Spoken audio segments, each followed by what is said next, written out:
My name is Janet Mercadante, and I'd like to welcome you to tonight's author event.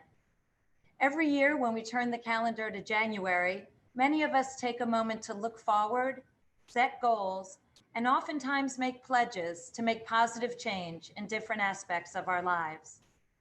Good health, whether it be physical, mental, or financial, is important to all of us, and we could all use a little help in achieving it. The author events we have lined up for you in January through the Lee and Bernard Jaffe Family Jewish Book Festival will help you do just that.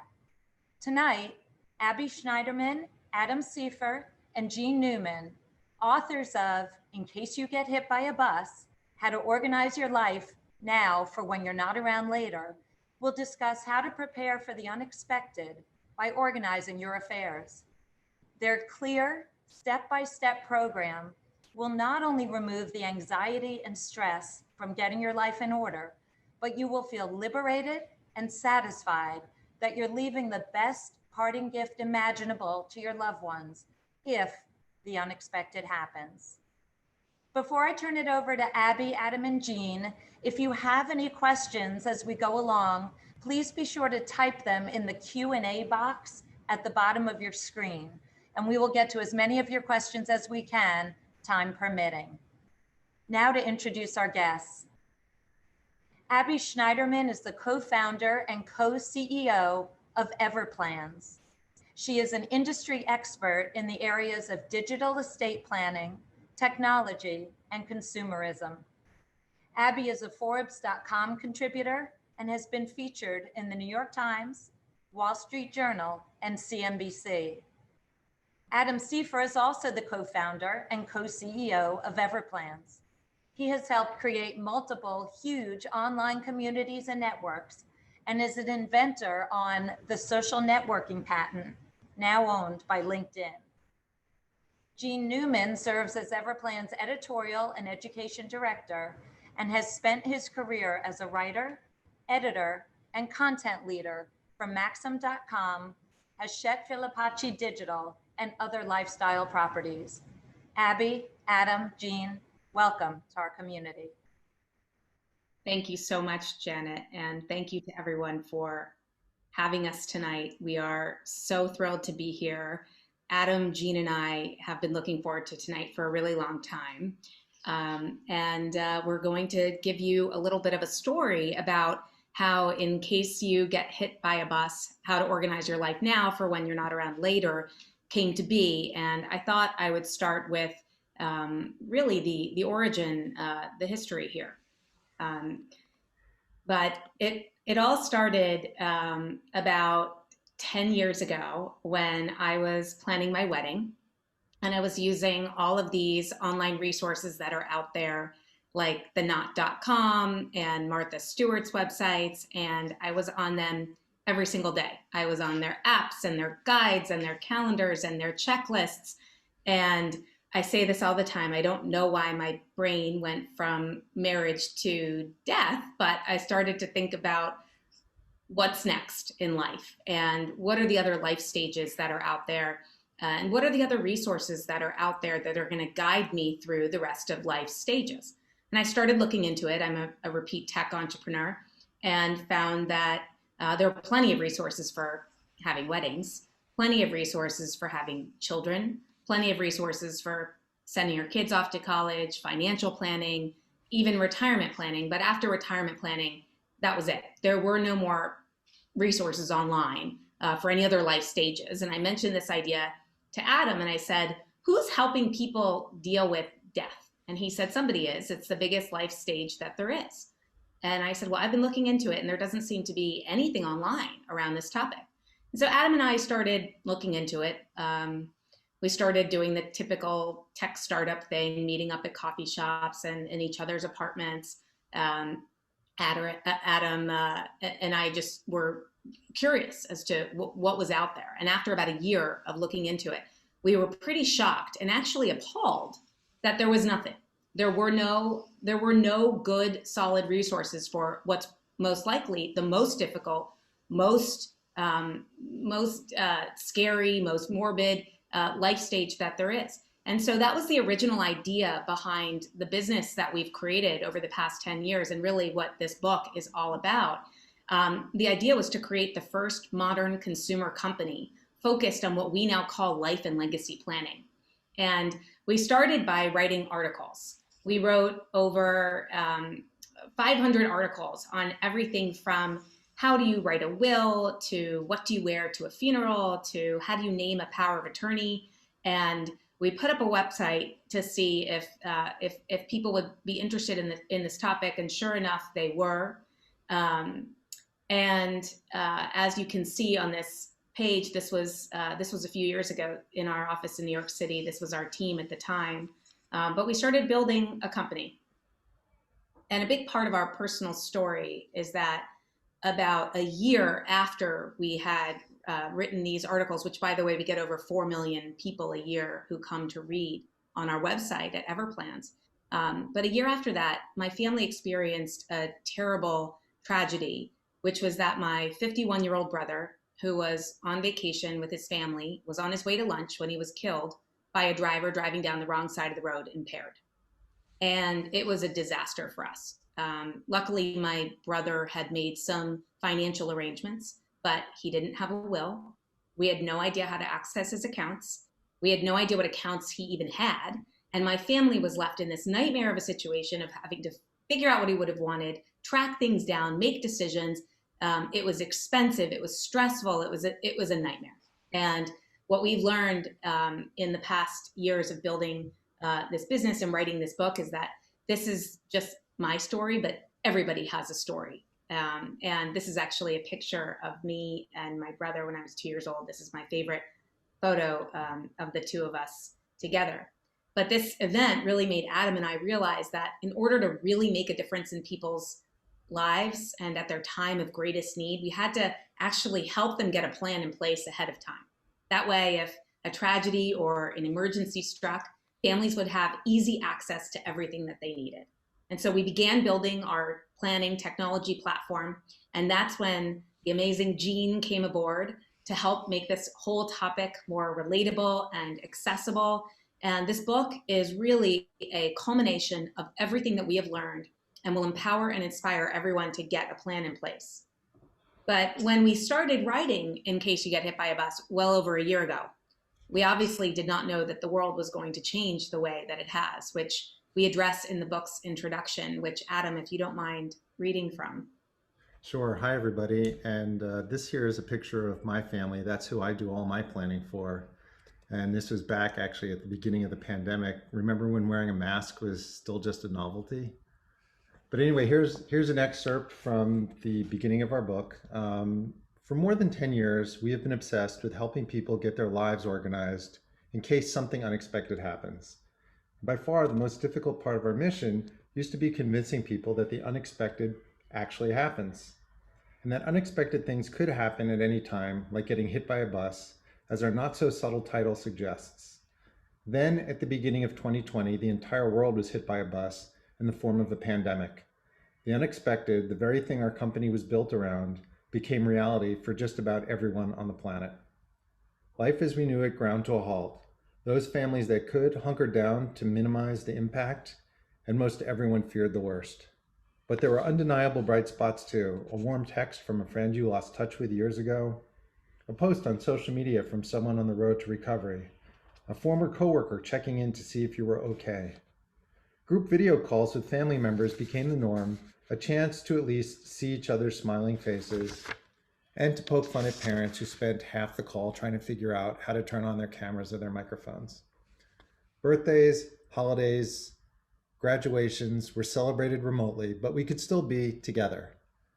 These were the moments that made us forget how tough everything had become and focus on what was really important, the hope and strength that we get from those we love, who themselves take strength from us in return. The feelings of hope and despair that arise during a crisis can often motivate us to make lasting positive life changes. But as memories fade and normal routines return, that feeling of hope and purpose can diminish. This book is intended to help you renew, reinforce, and remind yourself of that hope for the rest of your life. We believe that planning for your family and loved ones is the key. Our mission has always been to help as many people as possible prepare for the unexpected. And that mission, to help people ensure that their families aren't left unprepared when the unexpected strikes, has taken on an even greater, more solemn importance now. But really, it was always that way for us. Over time, as more and more people started using Everplans, we actually realized that the site was not about death. It's about life. Because getting everything organized lets you live life to its fullest, knowing that you're prepared for anything, having done your very best for those that you love. And that's what you'll find in this book, a plan to do just that. And it's actually easier than you think. So speaking of loved ones, here's a good question to consider as we get started. What's important to you? Most people simply say family, but we want you to go deeper than that. What's really important to you? It doesn't have to be one thing. Our lives aren't that simple. It might be something that hurts a little or even makes you uncomfortable to think about, because being challenged can spring us into action. We all have different motivations. Maybe you witnessed the chaos a friend experienced after the death of a family member, and you don't want your own family to suffer that same fate. A parent might be terrified at the prospect of their young children being raised by an unfit guardian or worse, in foster care. Money is often the cause of most issues, and perhaps you don't want your family going to war over what you leave behind. Or maybe it's as simple as you waking up in the middle of the night, completely wrought at a pandemic that went from a story on the news to our new reality. Once you have a clear vision of your purpose, think of it as a picture-in-picture box on the TV screen that's following you around throughout the entire book.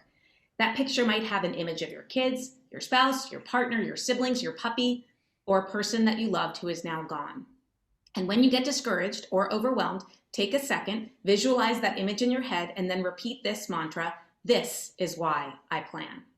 So now that you know where we're coming from, Gene's going to give the framework in which we help you get your entire life in order without losing your mind. Thank you so much, Adam and Abby. That was great. And this book is broken up to explain how it works into 3 levels, and each builds on the last, helping you gather and organize all the stuff that you already have, all the things that you need or that you want, and ways to add personal touches to truly make it yours. Every task we covered throughout the entire book features a plan of attack, which tells you exactly how to get these things done, how long it should take, and other elements such as cost associated. And a lot of times these things are free. They're basically only going to cost you your time. There's also something called side missions, where we cover things that may or may not apply to your life, such as if you have young kids, if you're caring for aging parents, if you have pets or small business, and a bunch more. We also have 3 break time sections that cover when you should update your plan, how to have uncomfortable conversations with your family without emotions just running wild, and the unfortunate consequences your family and loved ones will face if you don't do any planning at all. Even though the book covers every possible component of a person's life, it's all broken down into easy to digest pieces to prevent you from getting overwhelmed. We're going to give you a brief overview of each level so you know what to expect. And Abby's going to get us started with level 1. Okay, level 1. Here's where we start things off by helping you get the following things in your life under control, which includes a system for managing all your passwords and secret codes. That's a big one. Your money and assets organized so that you don't have a panic attack. An instruction manual for your home and vehicles. And a decluttered address book where your most useful contacts rise to the top. And I've said this, but I have to admit, I'm still working on this one. And if there's one thing that we mention in the book repeatedly, it's passwords. It's actually almost comical how many times we mention them, and we have no regrets because they've become just such a vital part of our lives in so many ways. And in fact, the average internet user has over 130 accounts, and that's just growing. And each of those accounts requires either an email and a username and a password. And how do you think most people keep track of them? According to a Pew Research Center study, 65% of people say that they keep them all in their head. Yes, that's right. Memorization is the dominant method. which either means that everybody is a super genius. And, I can't even remember what I had for dinner last night. Or what they're doing is that they're reusing the same passwords on multiple websites, which we all know at this point is just asking for trouble. And beyond the password issue, unlike your physical possessions, digital assets aren't always obvious because they're not lying around the house like a painting or a bike. And so they can easily be lost or rendered inaccessible if you don't get them organized. And when we say digital assets, we're talking about both hardware and software. And so it includes your phone, your computer, as well as your tablet and iPad, along with everything else online or in the cloud. And so that's social media, shopping, entertainment, benefit programs, family photos and videos, and so much more. And so we refer to this as a digital estate plan, and we cover it from multiple angles throughout the entire book.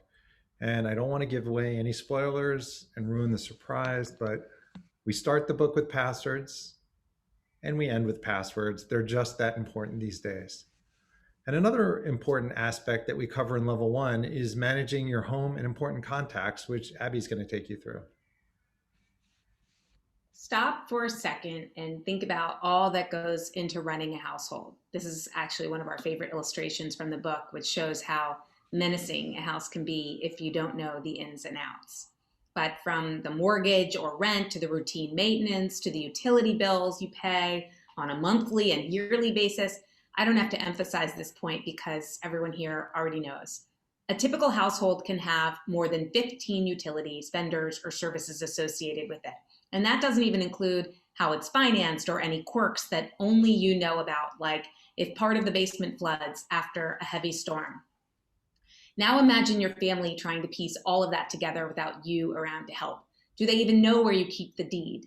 Do the utilities in your name need to be canceled or transferred to someone else?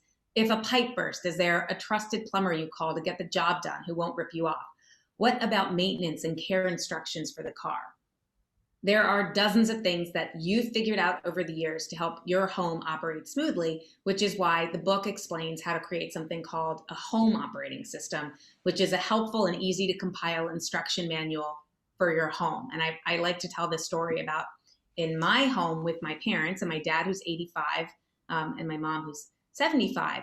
And I was with them and the sink wasn't working. And I said, Dad, I can't get the sink to work. And he came into the kitchen with a broom and started shoving it down the disposal. And I said, well, that's interesting, Dad, but if you weren't around, how would I know how to get the sink to work? And so that's the kind of thing I'm getting him to include in his Ever plan. But we also provide a system to help you get all of the important contacts in your life organized, which can help your family in so many ways, whether it's for something routine, during an emergency, or for when it's time to settle your estate.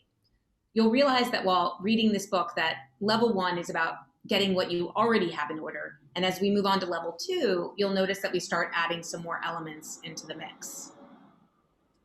And level 2 does include some more of the traditional aspects of estate planning, like legal documents, healthcare directives, as well as a deeper dive into your digital world. And here's what you're going to have accomplished when you're finished with this level.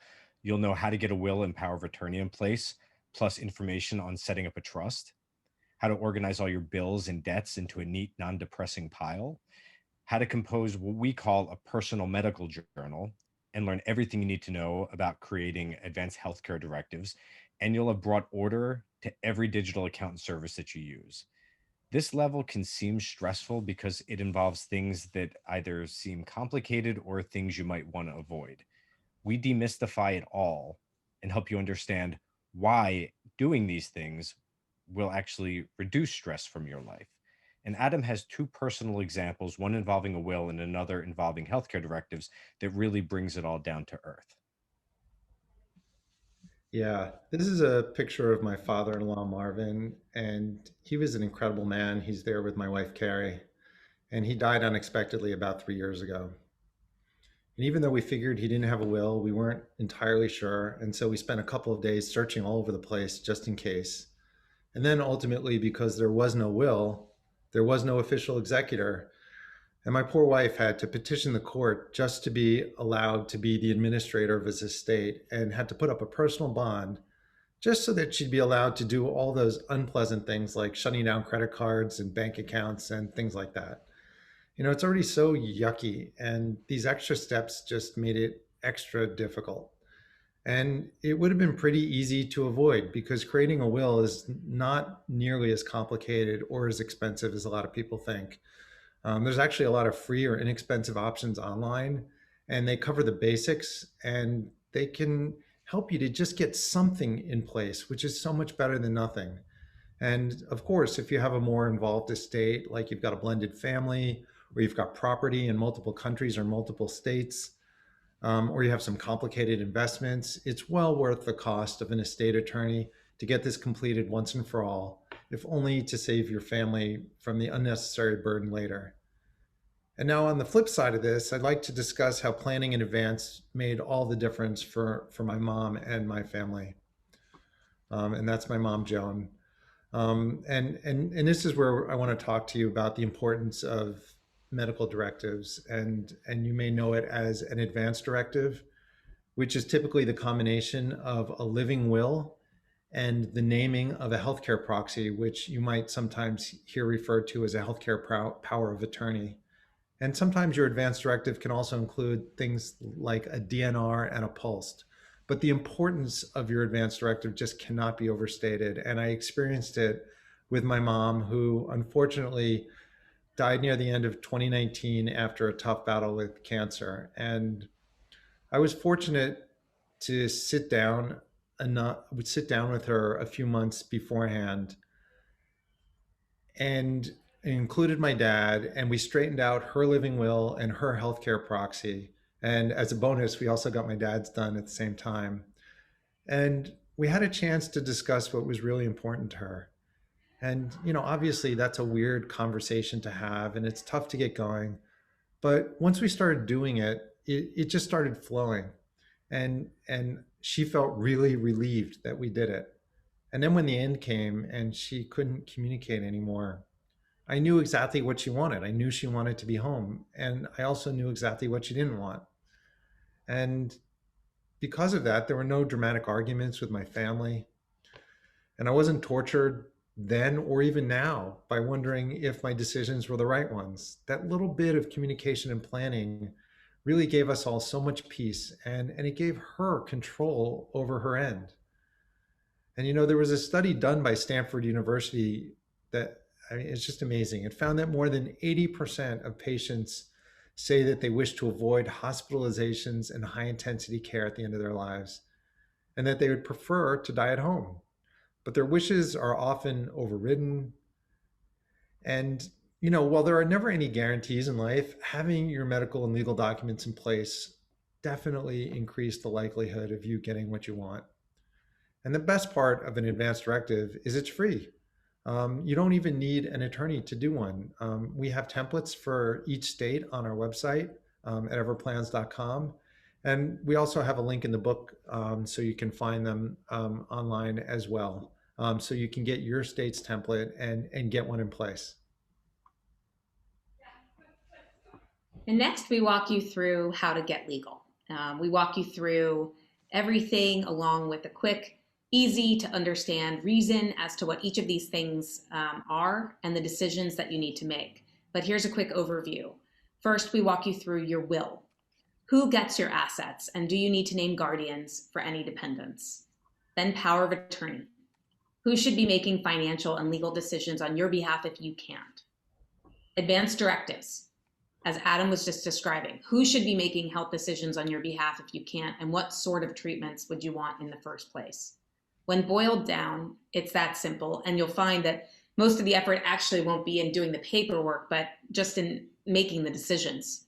And then lastly, trusts. How to protect assets and what they are to begin with. I still find them confusing. But here are some questions for everyone here to think about. Do you have any of these documents in place already? Or have you put off creating them? Do you want them, but you're just not sure where to start? One of the goals of the book and Everplans is to make sure that you create the plan that's best for you and your family. So definitely don't hesitate to contact us with questions or concerns that are keeping you from crossing these documents off your to-do list. And then this brings us to the final level, which focuses on personalization. And level 3 allows you to personalize your plan with a slew of finishing touches that include an organizational plan for all your meaningful photos, recipes, and family heirlooms, a record of your personal history, interests, beliefs, and life lessons so everyone remembers you the way you want to be remembered, a model for writing letters and recording videos for your family and friends they'll cherish for the rest of their lives, a complete understanding of everything you need to know about planning a funeral, plus a template for writing your own obituary if you're up for it. I'm going to share something that's not actually in the final draft of the book, but it's a story that I love, and just think of it as bonus footage. But I was talking about family traditions over the high holidays last year, pre-COVID, and one of our dear family friends who was hosting a Rosh Hashanah brunch, Melanie, took me aside and led me into her living room. And there she showed me something called a miniature chest drink table that her late mother had found antiquing in Canada. And Melanie told me about how her mother had two armchairs next to each other with this chest between them. And after she died, Melanie and her family were packing up her mother's apartment, and they found notes on the back of her favorite things, including this chest. And it said, "For Melanie, little table. To Melanie, much love, Mom." She also left a note on the back of a Salvador Dali lithograph that Melanie had bought her in Paris that said, "My only Dali from my only Mel." The miniature chest table and Dali lithograph are beautiful, but obviously the notes make them both so much more meaningful. And this is certainly a beautiful way to express love and say goodbye, but I always wonder, but what if Melanie had not found those notes? While the miniature chest drink table is now safely in her possession, what if she never found it? So cleaning out a late parent's home while grief-stricken could lead to discarding items that have a story to tell. The same goes for a family member swooping in and taking everything, especially if they think those things have value. A person who works closely with us told us how in-laws looted all the classic furniture from a deceased parent's house before anyone had a chance to claim anything.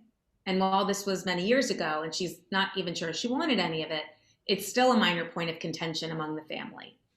Anything that you can do to prevent possible conflicts in the future is always a benefit, especially if it only requires some paper and tape or a few sticky notes. And here's the thing I learned working with Abby and Adam all these years. They, like many people, most likely people on this in this event, are obsessed with food, and they love to cook. So much so that I insisted each of them include one of their favorite recipes word for word in the book, so readers can get an idea of how they could start storing and sharing their own recipes so they're kept alive for generations to come. Now, I'd like the master chefs to explain their creations and what organizing recipes means to them. Abby, you're up first. Well, recipes are extremely important to me, as I'm sure they're important to everybody here. Um, my late beloved babysitter, Lydia, used to make these incredible empanadas. And I asked her to share the recipe with me before she died, and I covet it. Every time I miss Lydia, I make these empanadas, and they bring back incredible memories. And now I get to share these stories with my kids, which creates new memories for us together. I didn't include Lydia's empanadas in that in this book, but I did share my grandmother's mandel bread recipe, which was adapted. It's now my recipe, but it was adapted from my grandmother's and my mom's. And you can see me here in this picture on the left. That's just a few months ago making this with my sister and showing my daughter, Danny, how to make my grandmother's recipe. And Adam actually went a more savory route. Yeah, I chose something just a little bit spicier. It's my chili recipe, and there's my chili in my favorite yellow pot that I got from my grandmother. And I've been working on this recipe for at least 25 years now, and I've got a whole spreadsheet for it, and it automatically recalculates the amounts of ingredients based on how many people you want to serve, and it gives suggestions for replacement ingredients if you can't find what you need, and it has tips like reminding you at the right time to not rub your eyes so you don't get the chili in your eyes. And it's really important to me, and I want to make sure that it lives on. And this plays into a host of other aspects that we include in the book that help you to keep your own legacy alive. Think of all the personal lessons and tips and knowledge that you'd like to leave behind. And whether it's information about your family history, things that you've loved about your life, or lessons that you want to pass on to future generations. Technically, it's called an ethical will, but we call it Spill Your Life in the book. And we broke it into 6 rounds, so it feels a little bit like a game show. And this stuff might seem obvious, but when you're answering these questions, you'll definitely realize how many of those questions do you wish you could have asked somebody who's no longer around? Along those same lines, here's something I'm sure we can all agree with, which is helping others. Giving to charity is wonderful, as is devoting your time to a cause. And if you've done work to help others, whether it's regularly volunteering for events, being a big brother or sister, manning a phone for a telethon, or giving donations to organizations or institutions that you're proud to support, perhaps you've even gone a step further and allocated money from your estate to make sure that the money gets to the right place. The details should be clear and direct so that the people you leave behind know to continue to support these causes in your honor. And this brings us to the final part of the book and the inevitable part of life, which is the end. We weren't kidding when we said we'd help you write your own obituary. We actually include 4 templates from small all the way up to supersized. But before we walk you through these, we walk you through every single aspect of pre-planning and planning a funeral, including what needs to be done if you opt for burial or cremation, several ways to set money aside so you can get the funeral that you want, and how to add as many personal touches so it's really special and something that you want and your family would really appreciate. This may seem like a sensitive topic, but it can also be viewed as a practical discussion to have with your family. For example, at my brother's funeral, we definitely paid way too much for the casket because we didn't know any better at the time.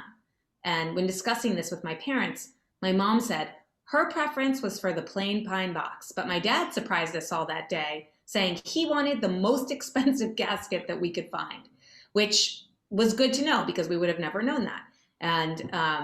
And this is why communication is vital, so that you're not spending too much money when you don't need to, or spending too little in the case of my dad. And by the way, the update to this story is that last week when I asked him if I was able to share the story publicly, he said, it's totally fine for you to share the story, but I have news for you. I've changed my mind.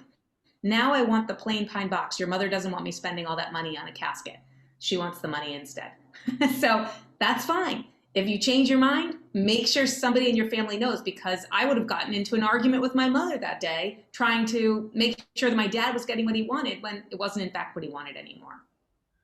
Yeah, communication is central to everything that we cover because sharing this information and your wishes with others is what ultimately makes a plan complete.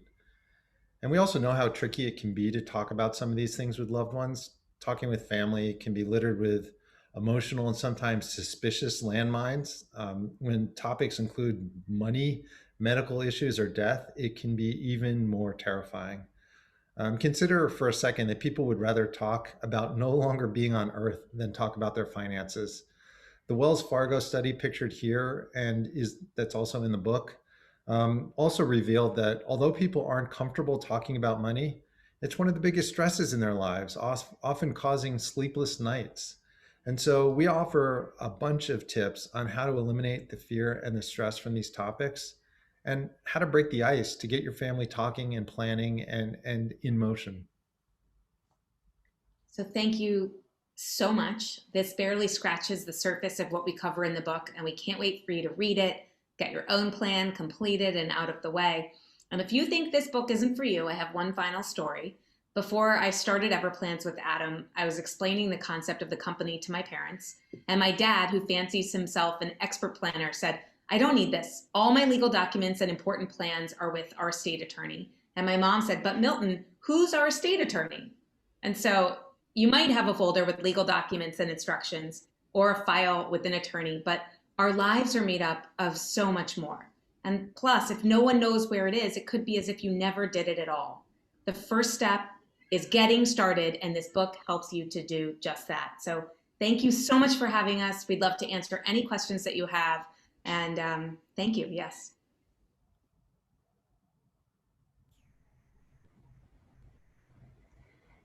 That was wonderful. And you have given everybody so much to think about. I have your book right here. I encourage everyone to order the book. The site is in the chat. But one of the things, or not but, one of the things that has struck me about your book is how user-friendly it is, how you break it down into snippets so it doesn't feel daunting as you go through it.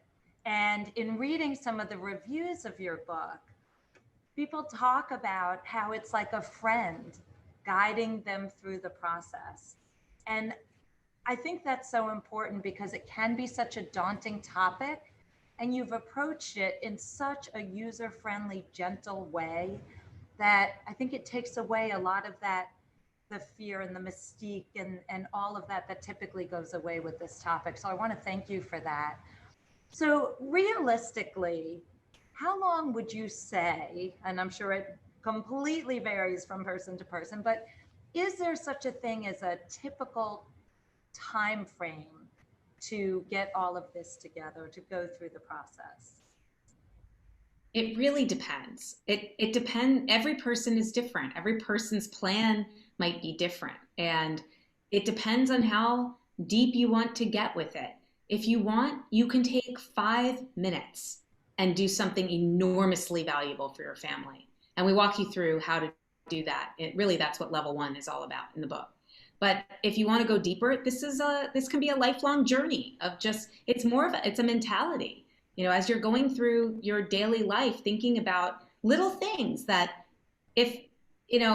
I'll tell this story, which was that a few weeks ago, a dear friend, her husband passed away unexpectedly. And I said to her, what is how are you doing? And she said, I have your book. She said, I haven't been able to read it because it's a little bit too close to home right now. But she said, I will tell you this. He had his will. He had his power of attorney. He had his health directives. He had all of that done. But the thing he didn't tell me is how to change the light bulbs in our home. And that's the thing that is driving me crazy right now, and that she's been obsessing over ever since.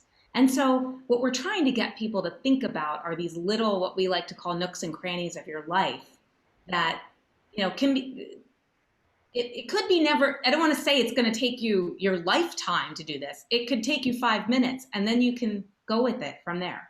Yeah, and I'll just add, it doesn't have to be one single Herculean effort. You don't have to take 3 days off from work and do your whole plan, because things change in your life. It's not a set it and forget it type of activity. And so you're going to want to get some of the basics in place, and then little by little. And if you do it, I promise you, you're going to feel a little bit heroic and you're going to want to keep going. But little by little, you'll keep adding things. But even more importantly, you're going to keep coming back to it and changing things, because something that made sense 20 years ago when you first wrote your will, or you first thought through who you wanted your healthcare proxy to be, may be totally different 30 years later, or 40 years later, or even 5 years later. And so things change and people come back to it. And you just kind of do it little by little as you go along. But if you get started and you get the baseline in place, you're going to feel really proud, and you're going to want to keep it up to date. Hey, Adam, I think you make a really great point when you say 20 years ago, 30 years ago. This is not just when you're older and feeling like, oh gosh, should I be thinking about these things? This is for every age. I think 2020 has really taught us, as you said earlier, that anything can happen. And while I think we always knew that one, it's like getting hit by a bus. And so I think that's a really important point, that it's appropriate for everyone, and it just, our lives evolve, and we tweak these plans as we go. I do want to remind everyone that there is a Q&A box at the bottom. If you have any questions, to please put them there. I do see a couple coming in. So someone wants to know how long it took for all of you to do this organization plan, and have you finished?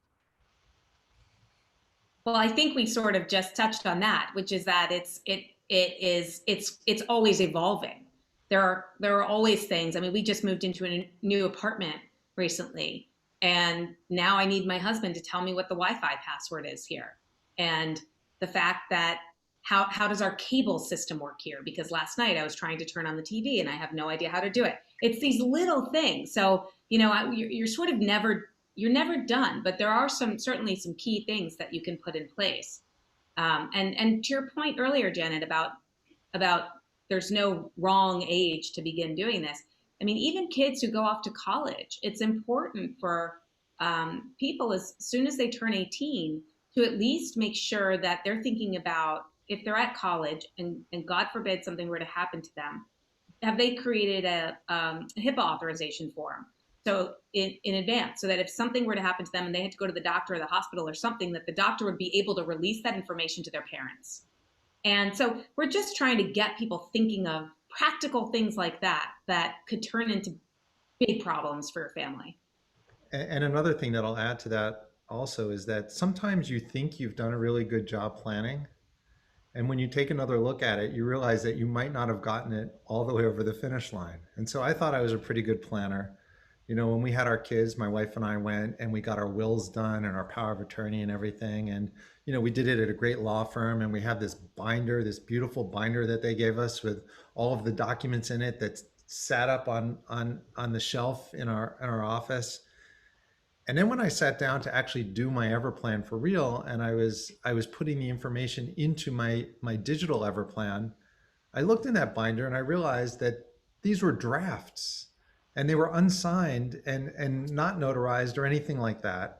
And so if something had happened, we actually didn't really have any idea where the official copies lived, because my attorney, since we had done them, had moved on to a different law firm, and we don't know if he took them with him or left them behind at the law firm.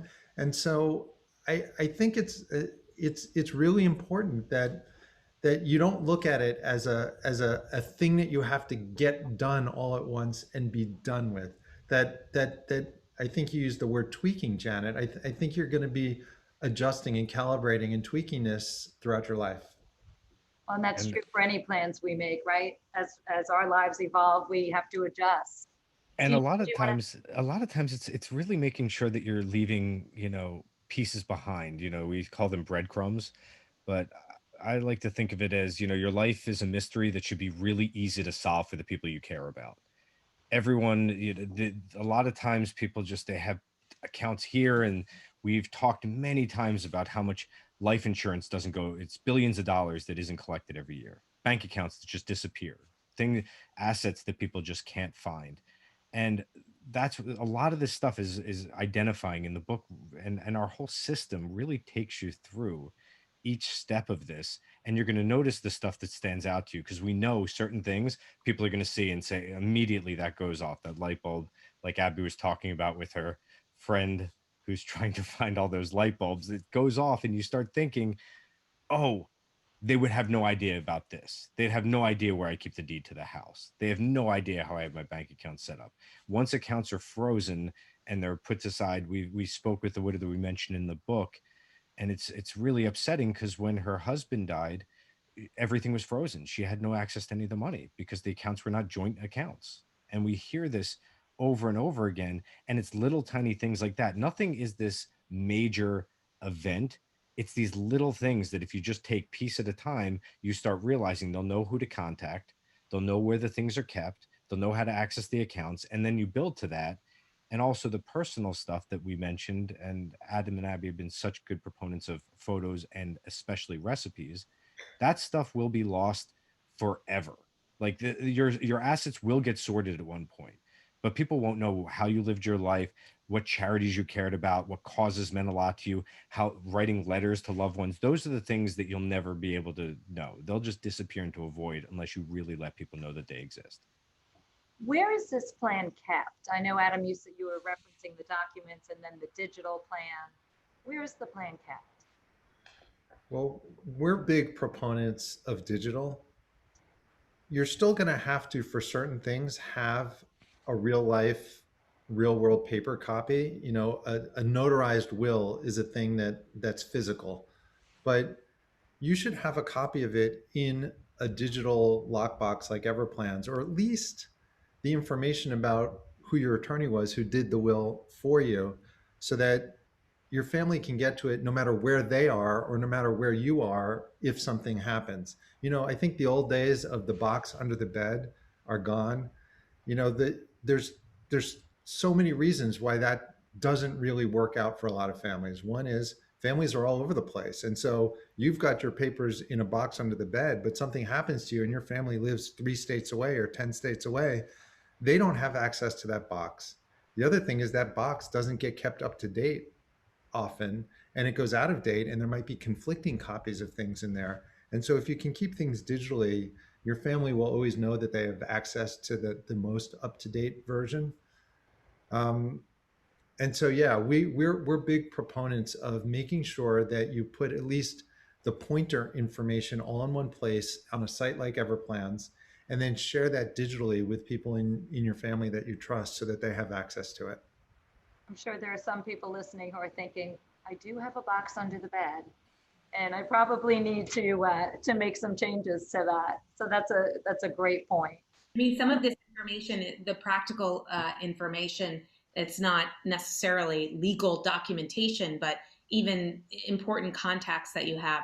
I mean, particularly related to COVID, my family had a scary COVID story, which was that my aunt and uncle were diagnosed with very early on in March, and it was extremely scary. And my uncle was very sick, put on a ventilator. I mean, he's okay now, but it was one of those horror stories. And at the time, my cousins, who are adults, were trying to get in touch with neighbors to try to go and check in on their parents. And they just moved to a new community. And my cousins didn't know how to contact a neighbor. And they didn't know who their primary care physician was now in this new community. And so it's like it's sharing those little details. And you can do that on a service like Everplans, or you can do that on in a variety of other places. But that is important information that should be accessible online, because you never know when an emergency is going to happen and you need to access something that you might not be able to get to the person's home or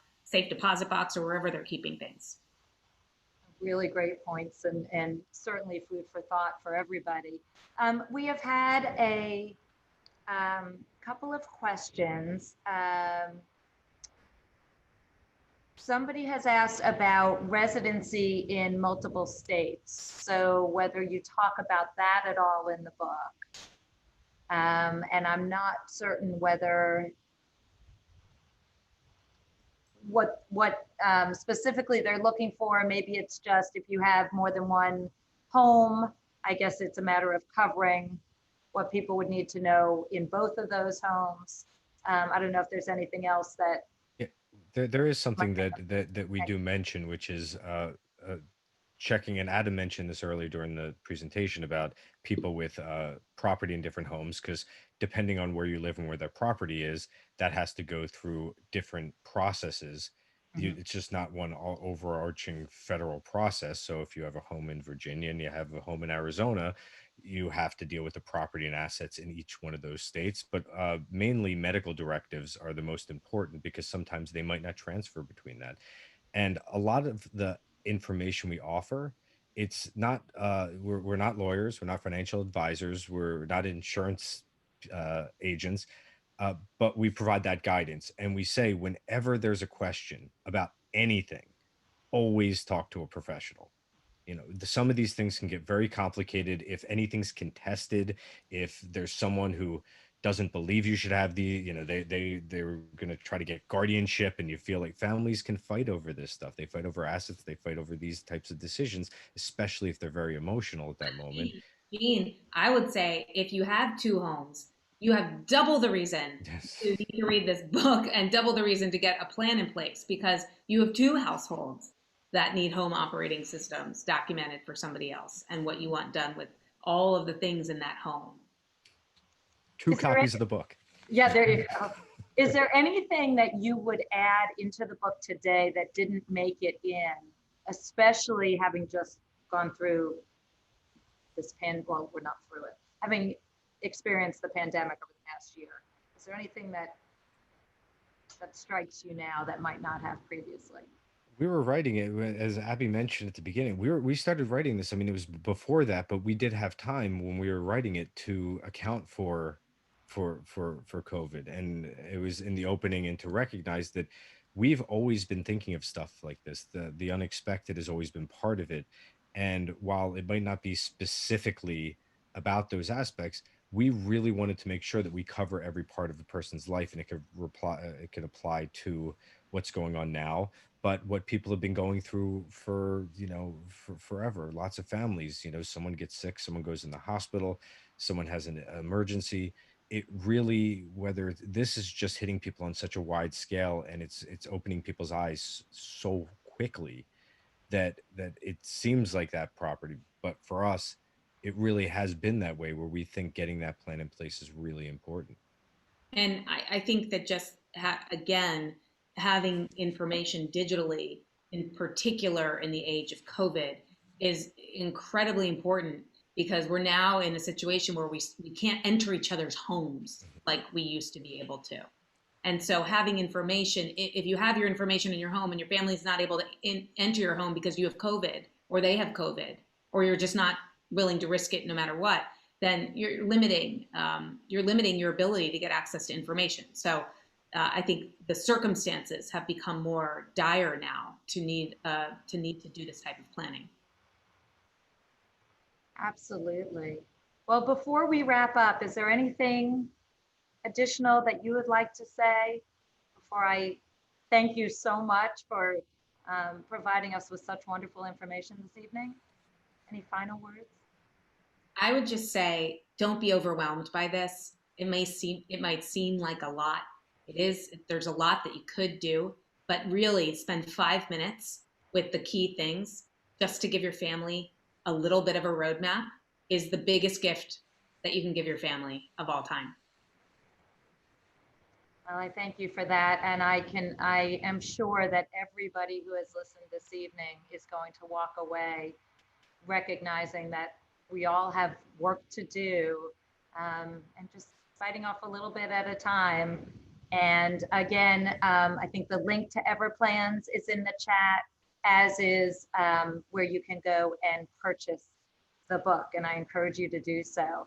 So I just want to thank you again. This has just been a really meaningful and interesting and informative evening for all of us.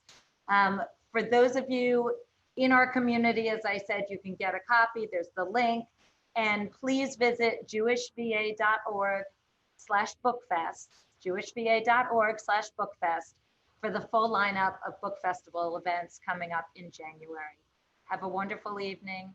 Stay healthy, and Happy New Year.